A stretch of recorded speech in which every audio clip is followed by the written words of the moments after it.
After 13 years of civil war in Syria, more than half a century of brutal authoritarian rule by Bashar al Assad and his father before him, rebel forces have forced Assad to resign his office and flee the country. We're not sure where he is, but there's word that he's in Moscow. At long last, the Assad regime has fallen.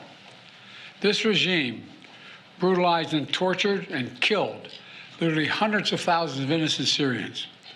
The fall of the regime is a fundamental act of justice. It's a moment of historic opportunity for the long-suffering people of Syria to build a better future for their proud country. It's also a moment of risk and uncertainty. As we all turn to the question of what comes next, the United States will work with our partners and the stakeholders in Syria to help them seize an opportunity to manage the risks. You know, for years, the main backers of Assad have been Iran, Hezbollah, and Russia. But over the last week, their support collapsed, all three of them, because all three of them are far weaker today than they were when I took office. And let's remember why. After Hamas attacked Israel on October the 7th, 2023, when much of the world responded with horror, Iran and its proxies chose to launch a multi-front war against Israel. That was a historic mistake on Iran's part. Today, Iran's main territorial proxy, Hezbollah, is also on its back.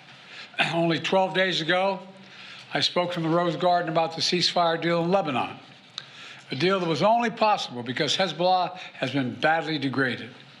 Meanwhile, Hamas has been badly degraded as well. Iran's own military capabilities have been weakened.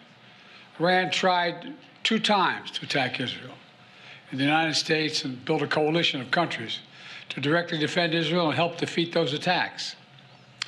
All this made possible for Iran and Hezbollah to continue to prop up, impossible, I should say, for them to prop up the Assad regime. Additionally, Russia's support for Assad also failed. And that's because Ukraine, backed by our American allies, has put up a wall of resistance against the invading Russian forces, inflicting massive damage on the Russian forces. And that has left Russia unable to protect its main ally in the Middle East. Excuse my cold. The upshot for all this is, for the first time ever, neither Russia, nor Iran, nor Hezbollah could defend this abhorrent regime in Syria. And this is a direct result of the blows that Ukraine, Israel, have delivered upon their own self-defense with unflagging support of the United States.